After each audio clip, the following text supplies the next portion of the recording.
The first thing people noticed about the new hot dog vendor was how calm he stayed under pressure. The second thing they noticed was how carefully he watched everything around him. Nobody on Main Street understood why. Nobody knew that a storm was already building beneath the surface of their quiet corner of Hartfield, Texas.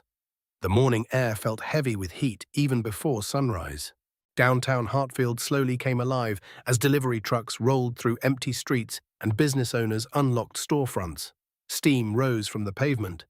The smell of coffee drifted from nearby cafes. Another ordinary day seemed ready to begin. Malik Davidson pushed his hot dog cart toward the corner of Main and Fifth. The metal wheels rattled across cracked concrete. Sweat already gathered along his forehead despite the early hour.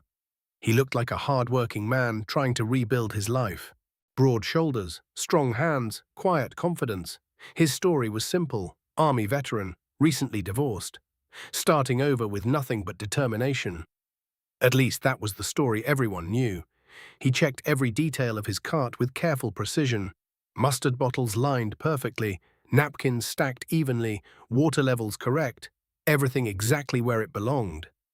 People often assumed street vendors lived chaotic lives. Malik understood that survival required discipline. A few yards away, Elena Vargas prepared her taco cart. At 62 years old, she moved slower than she once had. Silver hair framed a face marked by years of hard work and sacrifice. She carried 2 cups of coffee across the sidewalk. Without asking, she handed one to Malik. "You're the new vendor," she said softly. "That's me," Malik replied with a smile. Elena glanced down the street before speaking again. "Be careful around here." The warmth disappeared from her eyes almost immediately. "Careful about what?" She hesitated. A police cruiser rolled slowly past the corner. Elena watched it until it vanished. "Just be careful," she whispered. Then she returned to her cart. Malik noticed her hands trembling. Across the street, Tyler Williams arranged fruit on a wooden stand. Young, quiet, nervous. Every time a patrol car appeared, Tyler lowered his eyes and focused intensely on his work. Nearby stood Henry Dawson, 71 years old, African-American, Korean War veteran. For more than 3 decades, Henry had sold pretzels from the same spot. Age had weakened his body, but not his dignity. When he caught Malik looking his way, he offered a small wave. Malik waved back. No words were necessary. Sometimes shared understanding traveled further than conversation. The morning passed peacefully. Office workers stopped for breakfast. Tourists wandered through downtown. Business remained steady. At midday, Eleanor visited again. She pressed one hand against her chest. "Doctor says I should retire," she said with a tired laugh. "And are you going to listen?" Malik asked. "Retire from a taco cart? I wouldn't know what to do with myself." Malik laughed with her, but something haunted her expression. Fear, the kind that settles deep inside a person after years of carrying it alone. By afternoon, the lunch crowd disappeared. Heat shimmered above the pavement. Vendors cleaned equipment and counted earnings. Then everything changed. An unmarked sedan pulled directly into a no-parking zone near Malik's cart. The engine shut off. Silence followed. Eleanor immediately turned away. Tyler stared down at his shoes. Henry's hands began shaking harder. The driver's door opened. A white man stepped out. Mid-40s, perfect uniform, polished badge. The confidence of someone accustomed to absolute control. Sergeant Dale Crawford crossed the street without urgency. His boots struck the pavement with deliberate authority. He stopped inches from Malik. "You're new," Crawford said, not a question, a declaration. "Been here a couple months, sir," Malik answered. Crawford examined every permit displayed on the cart: health inspection, business license, registration documents. His eyes searched for problems or excuses. "Nice setup," Crawford said. His smile contained no warmth. "Thank you, sir. You know how things work around here? I sell hot dogs. Customers buy them." Crawford chuckled. The sound felt colder than the heat surrounding them. "That's only part of it." He stepped closer. "There's another fee, $300 every Friday. Cash." Malik remained calm. "And what does that cover?" Crawford tilted his head. "A lot of things. Lost paperwork, failed inspections, parking violations, immigration questions, problems people like you don't want." The threat lingered between them, heavy, ugly, intentional. 300 every Friday, Crawford continued. If I have to come looking for it, the price goes up. If I have to come looking twice, bad things happen. The entire street seemed frozen. Nobody moved, nobody spoke, everyone listened. Malik slowly opened his cash box. He counted 15 $20 bills. Crawford grabbed the money. He never bothered counting it. Instead, he shoved it into his pocket. Then he slapped Malik's cheek, hard, humiliating. Public. Good boy, Crawford said. The words hung in the scorching air. Before leaving, Crawford glanced toward the other vendors. Don't ask questions. Don't make friends. Keep your head down. Then he returned to his car and drove away. Nobody spoke after he left. The silence felt heavier than concrete. Elena stared at the ground. Tyler avoided eye contact. Henry looked defeated. Malik waited until everyone returned to their work. Then he touched something hidden beneath his apron. A tiny recording device. A red light blinked softly. Every word had been captured. Every threat. Every demand. Every crime. $300 had disappeared. But something far more valuable had just been collected. Evidence. And Sergeant Dale Crawford had absolutely no idea who he had just threatened. As the sun began sinking beyond the buildings of Hartfield, Malik watched traffic move through the city. He appeared calm, ordinary, forgettable. Yet beneath that quiet exterior, a dangerous plan was already unfolding. And Friday was coming. Friday arrived beneath a merciless Texas sun. Heat waves danced above the pavement. The air felt thick enough to touch. Main Street looked busy from a distance, but something darker lingered beneath the surface. Malik Davidson noticed it immediately. The vendors smiled less. They spoke in whispers. They watched every passing police vehicle with nervous eyes. Fear had settled into the neighborhood like an unwanted resident. By early afternoon, sweat soaked through shirts and uniforms alike. Customers came and went. Business continued. Yet everyone seemed to be waiting for something, or someone. At exactly the same time as before, an unmarked Crown Victoria appeared at the end of the block. Sergeant Dale Crawford had returned. This time, however, he was not alone. 2 marked patrol cars followed closely behind. Officers Dennis Briggs and Wayne Holt stepped out, both young, both white, both carrying themselves with the confidence of men who believed nobody could challenge them. Malik watched from behind his cart. His stomach tightened. Not because he feared them, because he knew something bad was about to happen. The officers ignored his cart completely. Instead, all 3 men headed directly toward Henry Dawson. The elderly vendor saw them coming. His hands froze, the color drained from his face. 34 years on this corner, 71 years old, war veteran. Yet in that moment, he looked like a frightened child. Crawford stopped directly in front of the pretzel cart. Briggs and Holt positioned themselves on either side. 3 officers, 1 elderly man. Everyone on Main Street could see it. Everyone understood exactly what it meant.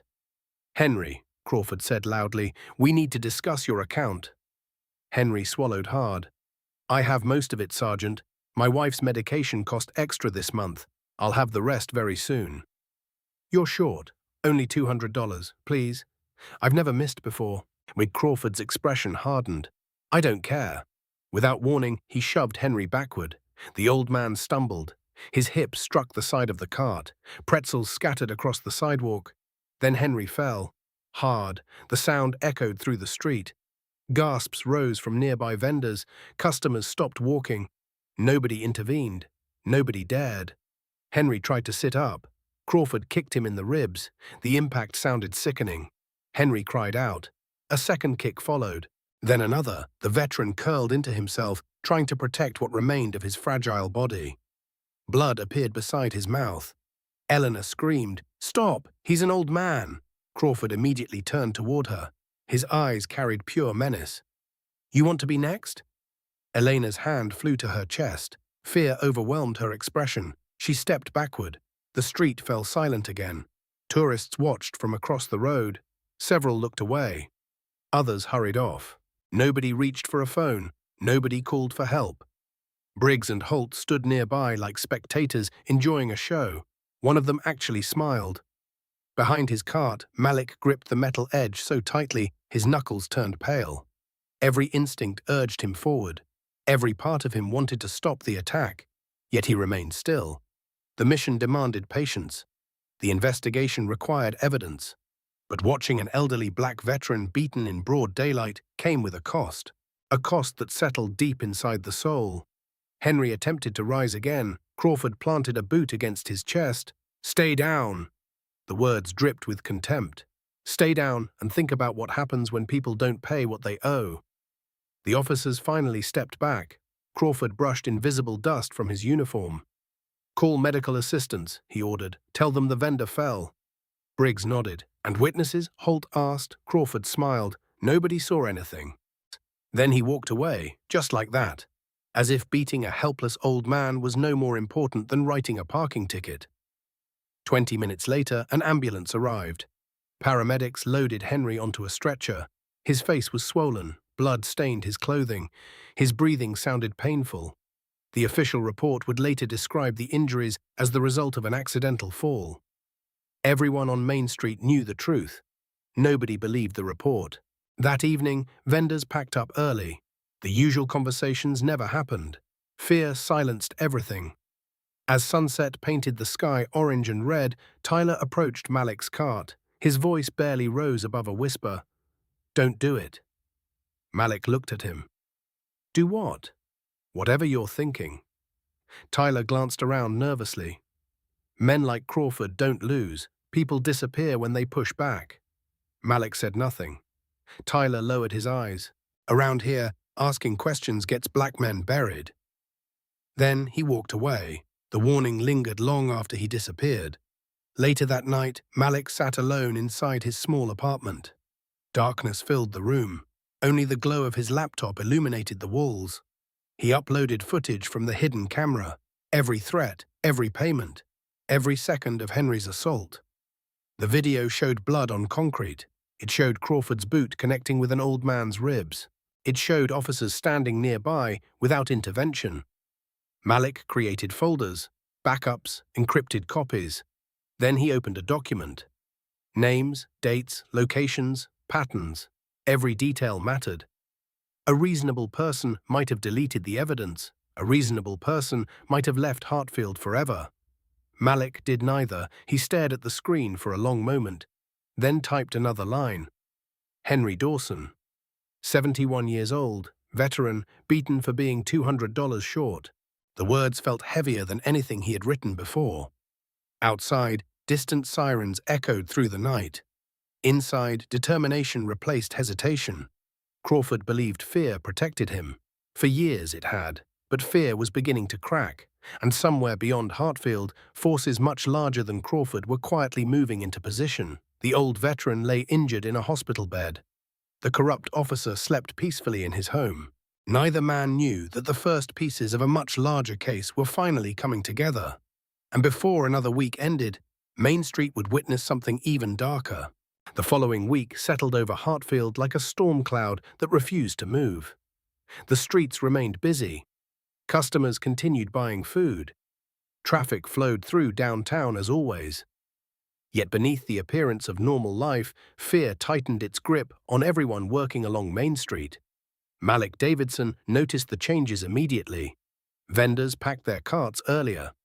Conversations ended whenever police vehicles appeared. People glanced over their shoulders before speaking. Nobody trusted the silence anymore. Nobody trusted the peace.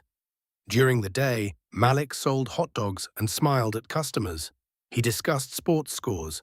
He talked about weather forecasts. He listened to office workers complain about their jobs. To everyone watching, he looked like an ordinary vendor. But every night told a different story. His apartment transformed into a command center. The kitchen table disappeared beneath stacks of notes. Photographs covered the walls. Names connected to dates. Dates connected to locations. Patterns slowly emerged from hundreds of observations. The glow from his laptop often remained visible until sunrise. Malik replayed videos repeatedly. He studied Crawford's expressions, the way he approached victims, the way he collected money, the confidence, the arrogance, the certainty that nobody could stop him. It was not the behavior of a man committing crimes for the first time. It was the behavior of a man who had never faced consequences. Monday afternoon brought another collection. Malik recorded everything. Elena handed over cash. Her hands trembled. She never looked Crawford in the eyes. The transaction lasted less than 30 seconds. Fear completed the rest. Tuesday produced another victim. A woman selling homemade pastries struggled to count her money. Bills slipped from her shaking fingers. Several landed on the sidewalk. Crawford simply watched. He offered no assistance, no compassion, no humanity. Malik recorded every second. Wednesday brought even more evidence. Crawford and Officer Briggs moved together through downtown. Vendor after vendor surrendered cash. The process looked efficient, professional, almost routine, as if extortion had become another administrative duty. Another task completed before lunch.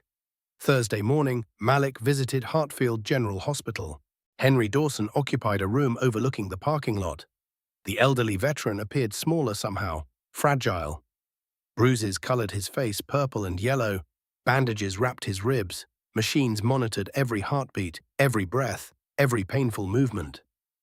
Henry stared through the window when Malik entered. For a moment, neither man spoke.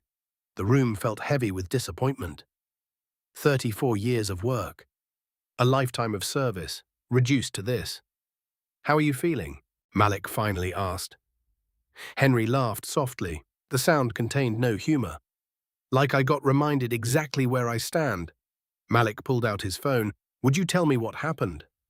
Henry looked at the device, then looked away. Who would care? The question carried decades of exhaustion. "Maybe more people than you think," Malik answered. Several seconds passed. Finally, Henry nodded. The interview lasted nearly an hour. Henry described years of payments, years of threats, years of humiliation. His voice trembled throughout the recording, yet something else appeared beneath the pain. Relief. For the first time, someone was actually listening.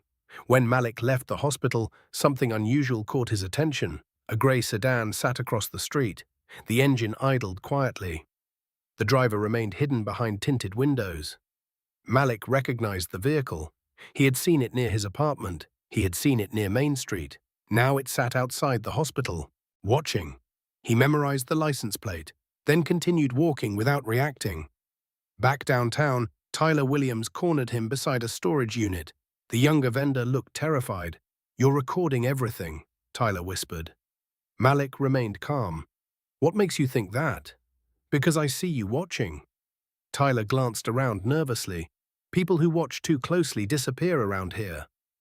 Malik folded his arms. "Maybe somebody needs to watch." Tyler shook his head. "No, somebody needs to survive." The words lingered long after Tyler walked away. That night, Malik reviewed his growing collection: videos, witness statements, medical reports, photographs, financial records. Enough evidence to ruin careers, enough evidence to trigger investigations. Yet something remained missing. A direct confession. An undeniable statement, something so clear that nobody could explain it away. He needed Crawford to say exactly what he was doing, without excuses, without ambiguity, without loopholes. Hours later, the grey sedan returned. This time it parked directly across from Malik's apartment building. No attempt at secrecy, no effort to hide. The message was obvious. Someone knew he was asking questions. Someone wanted him to know they were watching. Friday afternoon arrived. The heat felt even worse than before. Malik set up his cart. Customers came and went. At exactly the same time, Crawford appeared. The collection happened as usual. $300, a few insults, a few threats, nothing unusual. But as Crawford prepared to leave, he paused. For a moment, his eyes lingered on Malik longer than necessary. Something had changed. Suspicion. Instinct. A growing sense that someone nearby was becoming dangerous. Crawford smiled, yet the smile looked different, sharper, more calculating.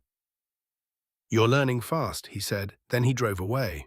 Malik watched until the vehicle disappeared. The recording device beneath his apron continued blinking. Another piece of evidence secured, another piece of the puzzle completed. But the feeling in his stomach refused to disappear. The grey sedan, The lingering stare, the growing tension. Crawford was beginning to notice things. He might not know exactly who was watching him, but he knew somebody was. And when predators realize they are being hunted, they often become far more dangerous. That evening, as darkness settled over Hartfield, Malik backed up every file again. 3 copies, 4 copies, cloud storage, encrypted drives, emergency contacts, precautions layered upon precautions. Because deep down, he understood something important. The investigation had entered a new phase. He was no longer simply gathering evidence. Now he was attracting attention. And somewhere in the city, Sergeant Dale Crawford was beginning to make a list of people who might threaten everything he had built. Before long, only one name would remain on it. By the beginning of the 3rd week, Main Street no longer felt like a place of business. It felt like occupied territory. People still sold food, customers still walked the sidewalks. Traffic still flowed through downtown Hartfield. But fear now controlled every interaction. Fear dictated conversations. Fear controlled decisions. Fear determined who survived, and Sergeant Dale Crawford knew it. His visits had changed. He was no longer simply collecting money. Now he was searching, hunting. Every stop lasted longer. Every conversation felt like an interrogation. His eyes lingered on faces. His questions carried hidden meaning. He wanted answers. He wanted names. Most importantly, he wanted to know who had started watching him. One afternoon, Crawford stopped at a vendor's cart and folded his arms. "Anybody talking to reporters?" The vendor immediately shook her head. "No, sir." "Anybody asking questions?" "No, sir." "Federal investigators?" "No, sir." The woman could barely speak. Crawford studied her face, searching, evaluating, deciding. Finally, he moved on. A few minutes later, he arrived at Elena Vargas's taco cart. The older woman was arranging tortillas when his shadow crossed her workspace. Her hands froze. Only for a second, but Crawford noticed. He noticed everything. "You've been here longer than most people," he said. Elena kept her eyes focused on her work. "I suppose so." "Then you see everything." She forced a smile. "I mostly see tacos." Crawford leaned closer. The warmth vanished from the afternoon air. "Someone is asking questions." Elena remained silent. "Someone thinks they're smarter than me." Her fingers tightened around a serving spoon. "I don't know anything about that." "You better not." His voice dropped lower, colder. "Because if I discover you know something and kept quiet, your family will suffer right beside you." Elena stopped breathing for a moment. The threat landed exactly where Crawford intended. Children, grandchildren, family, the people she loved most. "I don't know anything," she whispered. Crawford stared at her. Several painful seconds passed. Then he smiled. The smile never reached his eyes. "We'll see." He walked away. Elena remained motionless long after he disappeared. Across the street, Malik witnessed everything. Every word, every threat, every reaction. The hidden camera captured it all. Later that night, another message appeared. This time, the warning was impossible to ignore. Tyler Williams arrived at his fruit stand before sunrise. His cart had been destroyed. Tires slashed, wood broken, fruit scattered across the sidewalk. Spray paint covered one side. One word. Snitch. The red paint dripped downward like blood. Tyler stood frozen. Shock blanketed his face. Malik helped gather the ruined produce. Neither man spoke for several minutes. The silence felt heavier than words. Eventually, Tyler looked up. "I didn't tell anyone anything." His voice cracked. "I swear I didn't." Malik tossed another damaged apple into a trash bag. "This isn't about what you did." "Then why me?" "Because fear works best when everyone becomes a target." Tyler looked away. Deep down, he understood. The destroyed cart wasn't punishment. It was a warning. A message sent to the entire street. Stay silent, stay obedient, stay afraid. Police eventually arrived. Officer Wayne Holt completed a report. His lack of interest was obvious. No witnesses, no suspects, no investigation. Case closed before it began. Another victim. Another ignored complaint. Another day in Hartfield. The following morning, Crawford returned to Main Street. But he wasn't collecting payments. He simply stood there, watching. Hours passed. He remained on the corner, studying people, observing reactions, searching for signs of guilt. His gaze repeatedly returned to Malik, again and again and again. Malik felt the weight of every glance. The suspicion was growing. The list of potential threats was shrinking. Soon Crawford would stop guessing. Soon he would choose a target. That evening, Malik worked late inside his apartment. He created additional backups, encrypted copies, remote storage locations, emergency release systems. Nothing could be left to chance anymore. The evidence had become too valuable, too dangerous. Finally, he drafted a message, a simple insurance policy. "If anything happens to me, release everything." He sent it. Then stared through the window. The grey sedan had returned, parked directly across the street. Waiting, watching, the occupants no longer cared whether he noticed. The message was unmistakable. "We see you." Malik closed the blinds, checked the locks, then checked them again. Sleep never came easily that night. The next afternoon brought even more tension. Main Street felt strangely empty. Tyler never returned. Henry remained hospitalized. Elena looked exhausted. The entire block seemed worn down, like a neighborhood slowly losing the strength to resist. At precisely 2:15, Crawford's Crown Victoria rolled into view, but something felt different. He remained inside the vehicle, phone pressed against his ear, listening, talking, receiving information. Several minutes later, he smiled. A small smile, yet somehow more frightening than any threat. He stepped out and approached Malik's cart. The confidence in his stride had returned. The certainty, the arrogance, like a man who had just learned something important. He stopped beside the cart. "You've been busy," Crawford said. Malik's pulse quickened. His face remained calm. "I don't know what you mean." "Sure you do." Crawford leaned casually against the cart. "Someone's been talking to people, visiting hospitals, collecting videos, building files." Each sentence landed harder than the last. Malik remained silent. Crawford smiled. "That person is about to learn a valuable lesson." The street suddenly felt smaller, hotter, more dangerous. Crawford pushed away from the cart. "Enjoy your weekend." Then he walked back to his vehicle. No payment collected. No money demanded. Nothing. That was the most frightening part. Because Crawford no longer cared about money, now he cared about something else. Finding the person who threatened him. And as his car disappeared down Main Street, Malik understood a painful truth. The investigation had entered its most dangerous stage. The hunter had finally noticed the trap, and somewhere in the darkness ahead, violence was already waiting.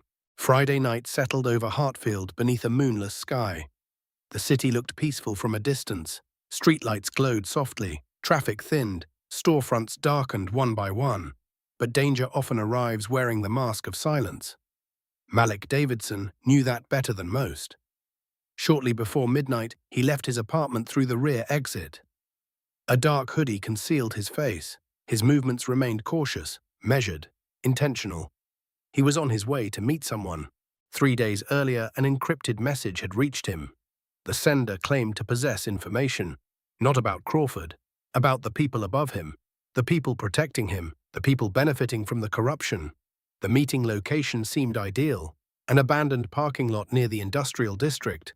Quiet, isolated, far from curious eyes. Or so it appeared. When Malik arrived, the lot sat empty beneath a flickering street lamp. The buzzing light cast weak shadows across cracked pavement. Rusting fences surrounded the property. No businesses remained open nearby. No witnesses, no help. He checked the time, then waited. Several minutes passed. The silence deepened. Finally, headlights appeared. A vehicle approached slowly from the far end of the lot. Malik's instincts immediately reacted. Something felt wrong. The vehicle was a white van. No markings, no visible license plates, no reason to be there. Every warning signal inside him activated at once. This was not a meeting. This was a trap. Malik turned. He started running. He barely made 3 steps. The van's side door exploded open. 2 figures emerged before the vehicle fully stopped. Officer Dennis Briggs reached him first. The tackle slammed Malik face first into the pavement. Air burst from his lungs. Pain shot through his chest. Before he could recover, Officer Wayne Holt delivered a vicious kick into his ribs. Then another. Precise, controlled, professional. The kind of violence practiced many times before. A black hood dropped over Malik's head. Darkness swallowed everything. Strong hands bound his wrists with plastic restraints. The officers dragged him toward the van. Metal doors slammed shut. The engine roared. The vehicle accelerated into the night. Unable to see, Malik focused on counting turns. Left, straight road, right, long stretch. Another turn, more distance. Approximately 25 minutes. Maybe less. Maybe more. Eventually the van stopped. Hands grabbed him again. Cool air touched his face. The smell reached him first. Rust, oil, damp concrete, industrial decay. He was led forward, then forced into a metal chair. The hood disappeared. Light stabbed his eyes. Slowly his vision adjusted. A warehouse, abandoned, massive, dark. Water dripped from overhead pipes. Puddles reflected weak industrial lighting, and standing directly in front of him sat the man responsible. Sergeant Dale Crawford. His expression revealed neither anger nor excitement, only confidence. The confidence of a man accustomed to absolute power. "You've been asking questions," Crawford said. Malik remained silent. Blood trickled from a cut near his mouth. His ribs already throbbed from the attack. Hot dog vendors don't visit hospitals. Crawford slowly circled the chair. Hot dog vendors don't collect evidence. Another step. Hot dog vendors don't spend months recording police officers. He stopped directly beside Malik, holding a familiar object. Malik's phone. The evidence folder remained open on the screen. Every video, every interview, every photograph. Months of work. Crawford smiled. "You've been very busy." Malik said nothing. The silence irritated Crawford. The first strike came without warning. An open-handed blow snapped Malik's head sideways. Pain exploded across his face. "Who sent you?" No response. Another strike, harder. "Reporter," silence. "Federal investigator," silence. "Who are you working for?" Malik slowly lifted his head. "Nobody sent me." The answer earned another hit. Blood touched the floor, yet Malik's eyes never dropped. That unsettled Crawford. Most victims broke by now. Most begged, most cried. Malik simply endured. Crawford crouched until their faces were level. "Here's my problem." His voice softened, somehow becoming even more dangerous. "If you're just a vendor, I can make you disappear tonight." He stood. "But if you're connected to something larger, then I need different answers." The warehouse fell quiet. Even Briggs and Holt watched carefully, waiting, evaluating, trying to understand exactly who sat before them. Crawford paced slowly, thinking, calculating. Then he stopped. "Leave Hartfield." Malik looked up. "What?" "Leave tonight." Crawford folded his arms. "Delete everything. Forget this city exists. Never come back." The offer sounded almost reasonable, almost. Malik wiped blood from his mouth. "And if I don't?" Crawford smiled. The smile contained no humanity. "Then we find out exactly who you are." The beating that followed felt endless. Fists, boots, body shots, ribs, kidneys, face, nothing life-threatening, nothing permanent. Just enough pain to leave memories. Just enough pain to deliver a message. 12 brutal minutes. When it ended, Malik could barely remain conscious. Every breath hurt. Every movement hurt. Every heartbeat hurt. Crawford stood over him. "Leave town." The words sounded final. "Or next time gets worse." The hood returned. The van moved again. Later, somewhere outside city limits, they dumped him beside a dirt road, like garbage, like something worthless. The vehicle disappeared into darkness. Malik remained motionless beneath the stars. His entire body screamed with pain. Yet slowly, carefully, he reached inside a hidden compartment sewn into his shoe. His fingers found a second phone, a backup, one they had failed to discover. The screen illuminated his bruised face. With shaking hands, he typed a single message. "Cover intact. Proceeding to phase 2. He pressed send, then lay back against the dirt. The stars spun overhead, pain pulsed through every muscle. But one realization brought comfort. Crawford believed he had won. Crawford believed fear would end the investigation. Crawford believed the man in the dirt was merely another victim. And that mistake would soon become the most expensive error of his life. Sunday morning arrived beneath grey skies and cool winds. Clouds drifted low across Hartfield. The city seemed quieter than usual, as though it sensed something important approaching. Malik Davidson should have been gone. That was what Crawford expected. That was what Briggs and Holt intended. After the warehouse beating, after the threats, after the warnings, every reasonable person would have disappeared. But Malik was still in Hartfield, just not where anyone expected. A different apartment, a different neighborhood, cash payments only, no paper trail, no predictable routine. His ribs were tightly wrapped beneath his shirt. Purple bruises covered his chest and face. Even breathing required effort, yet pain no longer mattered. The mission mattered. The victims mattered, and somewhere across town, another victim was about to pay a terrible price. That afternoon, Sergeant Dale Crawford parked beside Elena Vargas's taco cart. The older woman immediately felt her stomach tighten. Since Malik's disappearance, Crawford had become even more aggressive, more suspicious, more dangerous. He approached her cart slowly, like a predator enjoying the fear he created. "Where is he?" Crawford asked. Eleanor pretended not to understand. "Who?" "Your friend." His voice sharpened. "The hot dog vendor." Eleanor focused on arranging food containers, anything to avoid eye contact. "I don't know." "You expect me to believe that?" The question was not really a question. It was another threat, another trap. "He left town." "Did he?" Crawford leaned closer. His shadow stretched across her cart. "Because if I discover you're helping him, things will become very unpleasant." Elena's hand drifted toward her chest. Her heartbeat accelerated. The familiar pressure returned, the warning signs she had learned to recognize. "Please," she whispered, "I have a heart condition." No sympathy appeared in Crawford's eyes, not even a trace. "Then pray your heart survives what happens next, if you're lying to me." He turned and walked away, just like that, leaving fear behind him, leaving damage nobody could see. Elena lowered herself onto a nearby stool. Her hands trembled uncontrollably. Breathing became difficult. The pressure inside her chest continued building. Customers came and went. She barely noticed. Eventually, she closed early, earlier than anyone could remember. That evening, she called her daughter. The conversation lasted less than 10 minutes.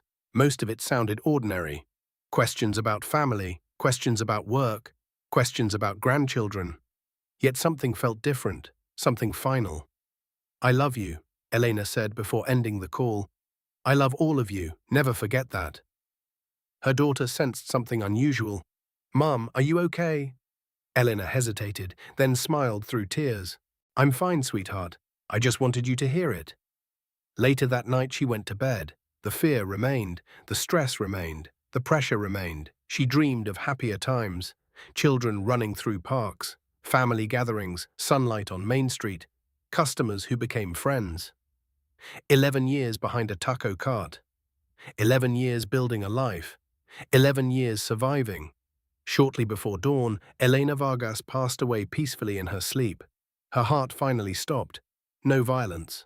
No visible injuries. No crime scene. Just a death certificate listing natural causes. But everyone who truly knew her understood something different.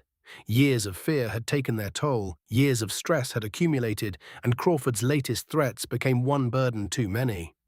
The news spread across Main Street before noon.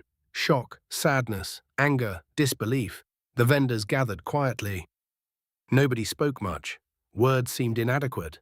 Tyler Williams eventually reached Malik through a secure phone. His voice sounded hollow. "Elena is gone." The words hit harder than any punch. Malik sat silently for several seconds. He stared at photographs stored on his phone. Eleanor bringing coffee. Eleanor laughing. Eleanor warning him to be careful. Eleanor standing proudly behind her cart. Gone. The realization felt impossible, yet real.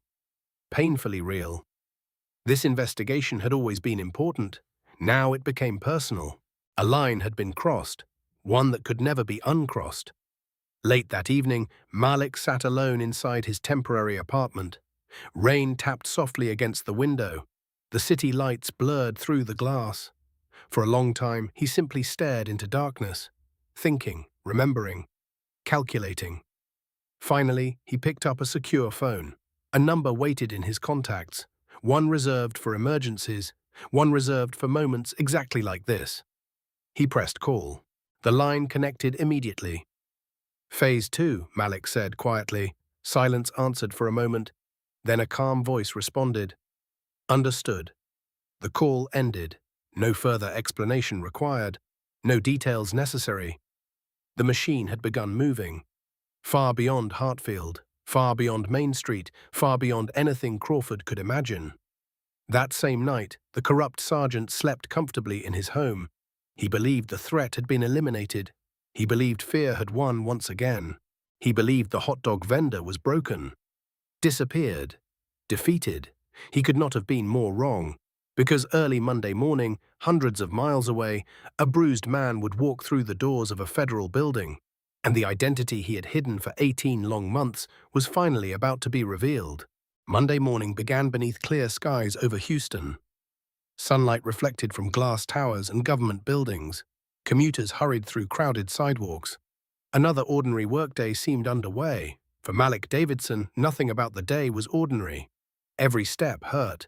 Bruised ribs protested with each breath. Cuts along his face had begun healing, but the pain remained. Yet he walked with purpose, confidence, determination. The security guards inside the federal building recognized him immediately. One nodded respectfully. "Morning, Deputy." Malik returned a small smile. "Morning." The elevator carried him upward, past secure floors, past restricted offices, past doors most citizens would never enter. Finally, he stepped into a conference room. A man with grey hair waited beside a large table.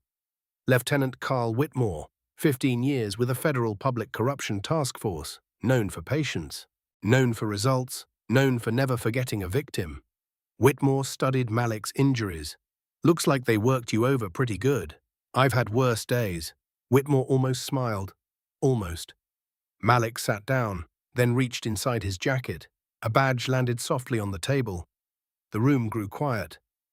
Deputy United States Marshal Malik Davidson, Public Corruption Unit, undercover assignment. 18 months. The hot dog vendor never existed, not really. Whitmore folded his hands. "Walk me through everything." For the next hour, Malik presented the case. Videos, witness interviews, financial records, medical reports, photographs, audio recordings.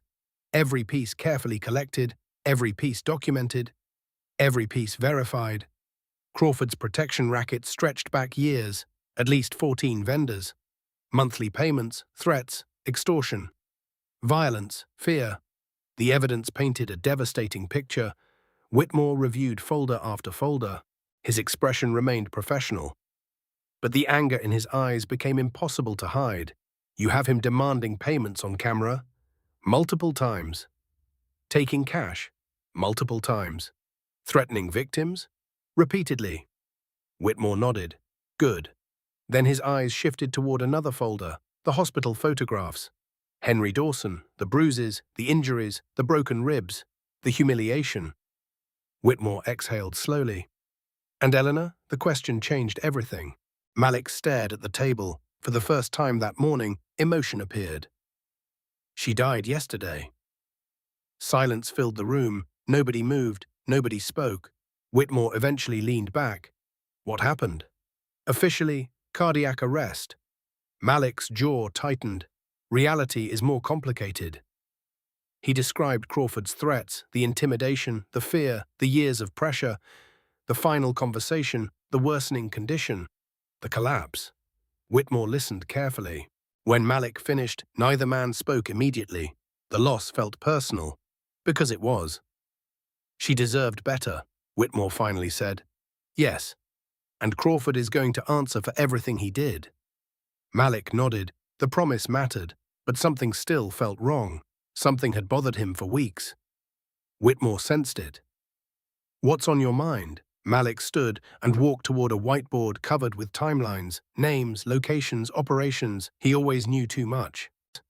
Whitmore narrowed his eyes. Explain. Every time we moved closer, Crawford adjusted. Malik pointed toward a series of dates. Whenever witnesses became important, he found them first. Another date. Whenever we changed surveillance patterns, he adapted. Another date. Whenever pressure increased, he somehow knew it was coming. The room grew quiet again because both men understood what that meant. Someone was leaking information, someone inside the system. Whitmore slowly stood. A mole. That's what I think. The realization changed everything. Without a leak, Crawford was dangerous. With a leak, he became nearly untouchable. The next several hours disappeared into analysis. Timelines covered walls. Operational reports covered tables. Every decision received scrutiny. Every leak received examination. Gradually, a pattern emerged. The same name appeared repeatedly. Operations compromised, witnesses exposed, surveillance adjustments anticipated. Sensitive information leaked. One individual remained connected to everything. Special Agent Raymond Cole, 14 years of service, excellent evaluations. No disciplinary history, perfect reputation, perfect cover. Whitmore immediately requested financial records. The results arrived within the hour. Both men stared at the screen. Unexplained cash deposits, small amounts. Different banks, carefully structured, exactly like Crawford. Exactly the same pattern. The room suddenly felt colder. "He's dirty," Malik said quietly. Whitmore nodded. The disappointment showed clearly. "Looks that way." The evidence continued growing. Phone contacts, location overlaps, suspicious communications. Everything pointed toward betrayal. Someone assigned to protect the investigation had been feeding information directly to the target, which meant Elena had never stood a chance, which meant Henry had never stood a chance, which meant the warehouse attack had never been random. Malik felt anger building, not reckless anger, focused anger, the dangerous kind. Whitmore noticed. "Stay disciplined. I'm trying. Try harder." Several minutes passed. Then Whitmore looked up. "We can use this." Malik understood immediately. A trap, feed false information, watch where it travels, catch everyone involved. If Cole warns Crawford, Malik said, they expose themselves together. Exactly. The plan began forming. Simple, clean, effective. They would convince the mole that the investigation was ending. Resources reassigned, case downgraded, pressure removed. If Crawford believed the danger had passed, he would relax, and careless criminals make mistakes. Big mistakes. Whitmore checked his watch. "There's one more problem." "What?" "A journalist is preparing a major story. Once it publishes, Crawford may run." Malik nodded slowly. Time was running out. Every delay increased the risk. Every hour mattered. Whitmore extended a hand. "Then let's finish this." Malik shook it. The decision had been made. The operation would move forward. The final phase would begin. As he prepared to leave, Whitmore spoke one final sentence. "Don't forget why we're doing this." Malik immediately thought of Elena. The coffee, the smile, the warning. "Be careful around here." He looked out the conference room window toward the distant city skyline. "I won't forget."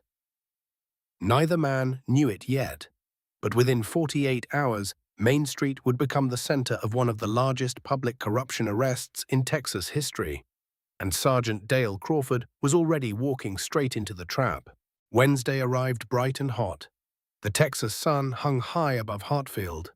Sidewalks filled with office workers, tourists, and vendors preparing for another busy afternoon. To anyone passing through downtown, Main Street looked normal. It wasn't. The entire area had become a carefully designed trap. Federal agents occupied nearly every corner. A woman eating tacos near an empty vendor space. An elderly man reading a newspaper on a bench. A young couple taking photographs of buildings. Each one appeared ordinary. Each one was part of the operation. Unmarked vehicles sat nearby. Surveillance teams monitored every entrance. Arrest units waited several blocks away, engines running, ready, watching. And standing at the corner of Main and Fifth was a familiar hot dog cart. Steam rose from the warmer. The smell of grilled onions drifted through the air. Customers lined up. Business appeared normal. But the man behind the cart changed everything. Malik Davidson had returned. His bruises remained visible. His movements still carried traces of pain, yet he stood proudly behind the cart, alive, present, unbroken.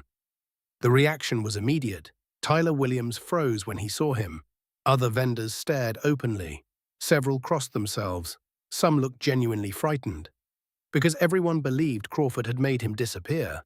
Yet here he stood, selling hot dogs, smiling at customers like nothing had happened. News traveled quickly. Within an hour, Crawford heard. The response was explosive. He arrived faster than usual. His Crown Victoria slid into the familiar no parking zone. The driver's door opened violently. Crawford stepped out. Anger radiated from every movement. His walk resembled a storm crossing the street. People noticed, people moved aside, people watched. He reached the cart, stopped only a few feet away. For several seconds, neither man spoke. The tension felt physical, like electricity before lightning strikes. Finally, Crawford broke the silence. "You should be gone." His voice sounded low. "Dangerous." "Maybe," Malik answered. "I told you to leave." "I remember." Crawford studied him carefully. Something was wrong. His instincts screamed it. The confidence, the calmness, the lack of fear. None of it made sense.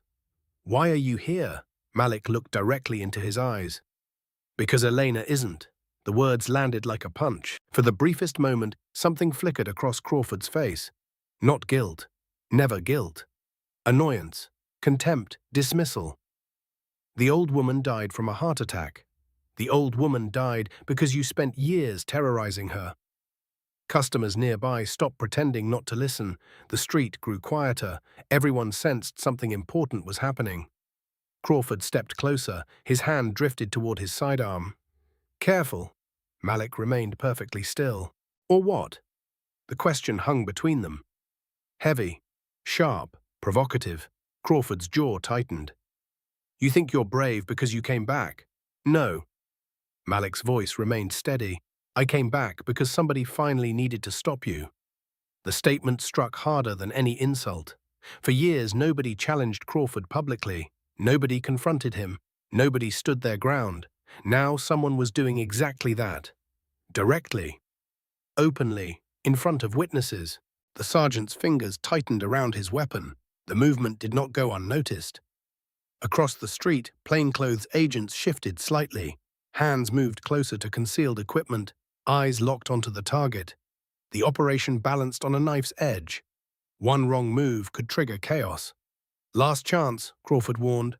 Malik reached slowly into his apron. The movement caused immediate tension. Several bystanders stepped backward.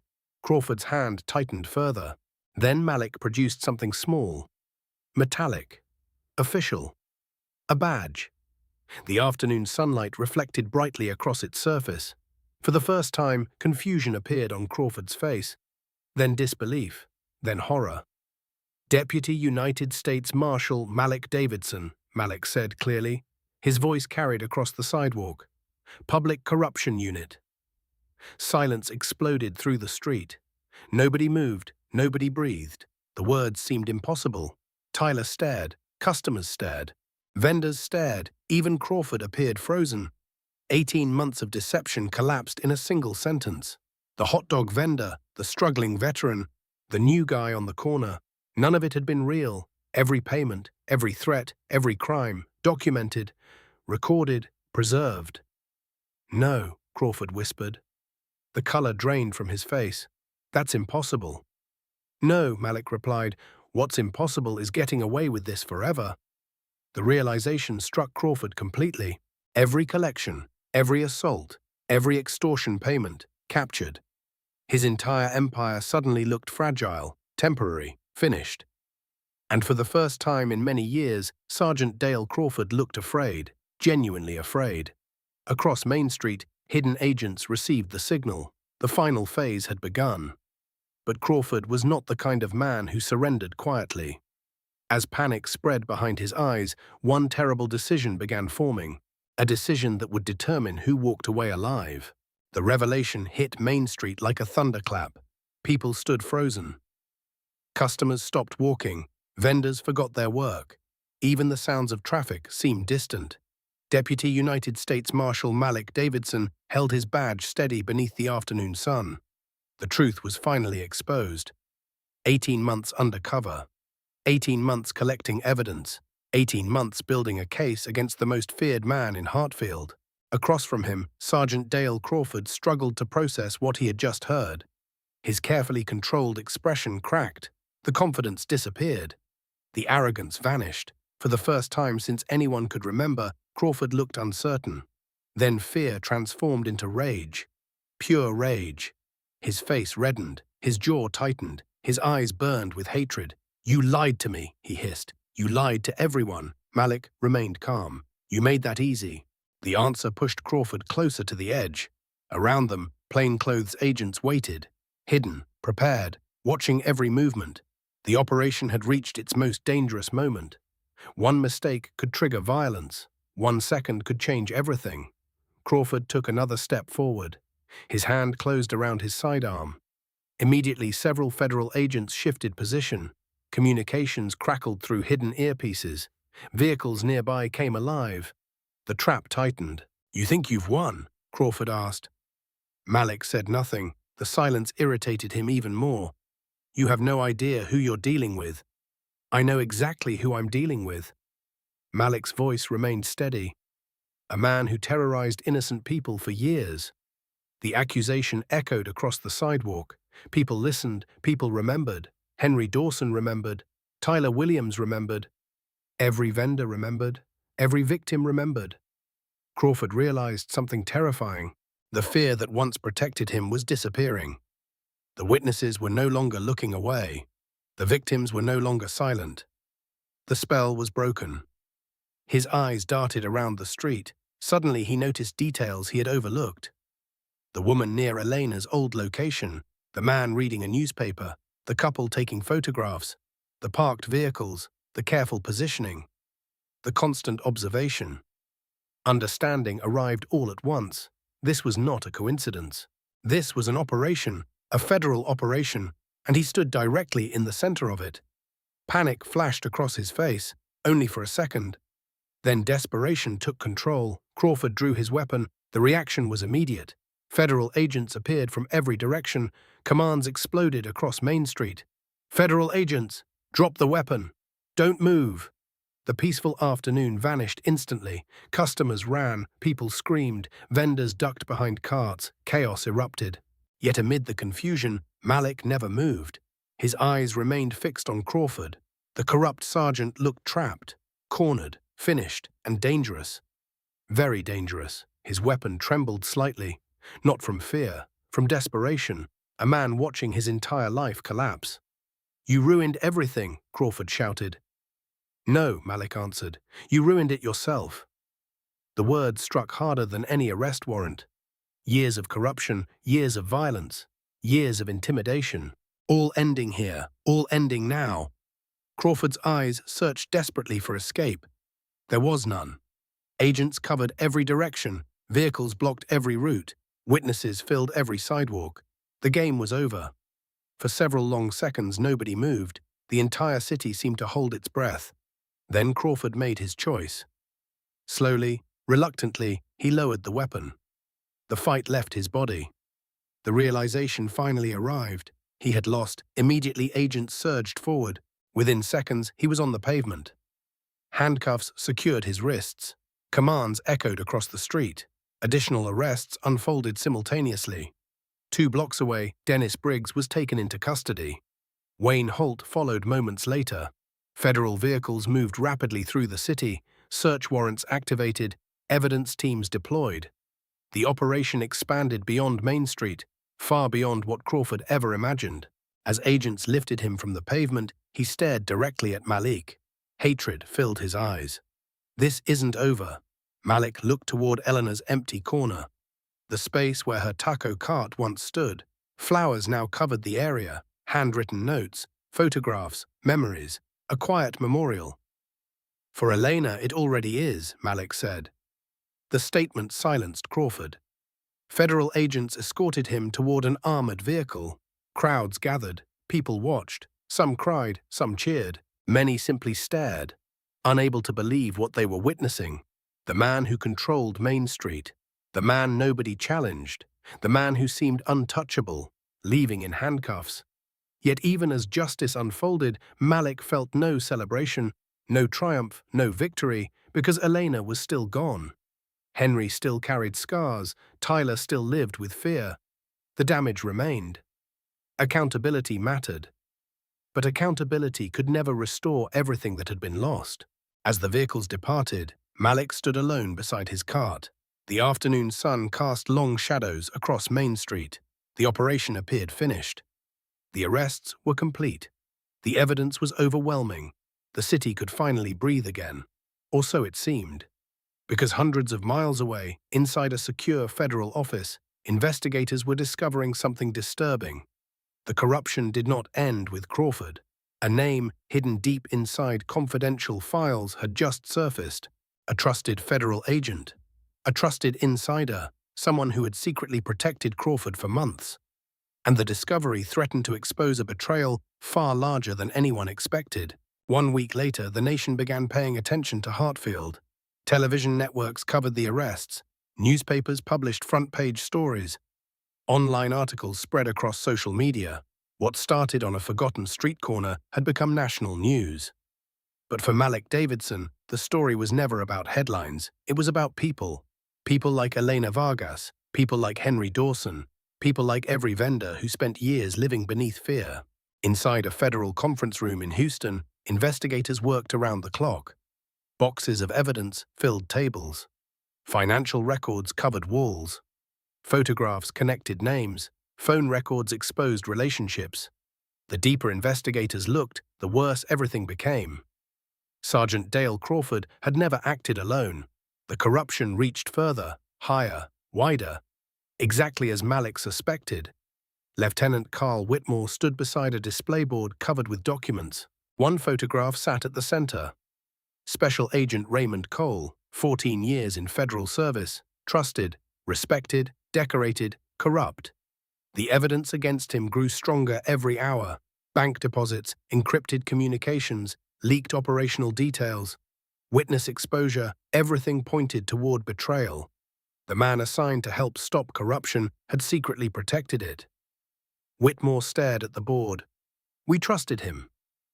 Malik folded his arms. That's why he was effective.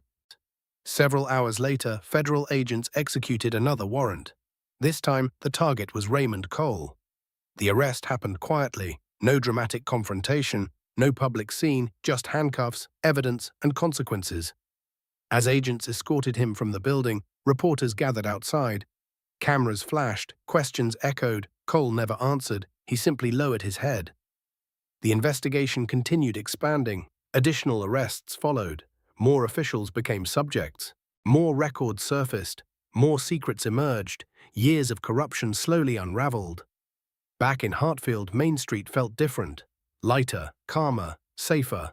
The fear that once controlled every conversation had begun fading. People smiled again. Vendors talked openly. Children visited the area without parents constantly looking over their shoulders. The change wasn't perfect. Healing never happens overnight. But it had begun. Henry Dawson returned first. The elderly veteran moved slower now. His injuries remained visible. His hands shook more than before. Yet every morning he opened his pretzel cart. Every morning he stood proudly on the same corner. The same corner where Crawford tried to break him. Customers greeted him warmly. Many stayed longer than necessary. Not because they wanted pretzels, because they wanted Henry to know he mattered. Tyler Williams returned next. Local business owners helped replace his damaged cart. Neighbors donated supplies. Former customers returned. The community refused to let fear win. For the first time in years, hope felt stronger than intimidation. Then came the memorial. Flowers covered Elena Vargas's corner, photographs surrounded her old location, candles flickered throughout the evening. Friends shared stories. Family members laughed through tears. Children spoke about her kindness. Grandchildren spoke about her strength. The crowd continued growing. Hundreds attended. Many never knew her personally. Yet they came anyway. Because people like Elena leave marks on communities, the kind that survive long after they are gone. Malik stood near the back, quiet, observing, listening. He never approached the microphone, never gave a speech, never sought recognition. This moment belonged to Elena, not him. Later that evening, after everyone left, he remained alone. The flowers swayed gently beneath the evening breeze. Streetlights illuminated the empty sidewalk. The corner looked peaceful, almost exactly as Elena would have wanted. Malik placed a single white flower among the others, then stood silently, remembering the coffee, the laughter, the warnings, the courage.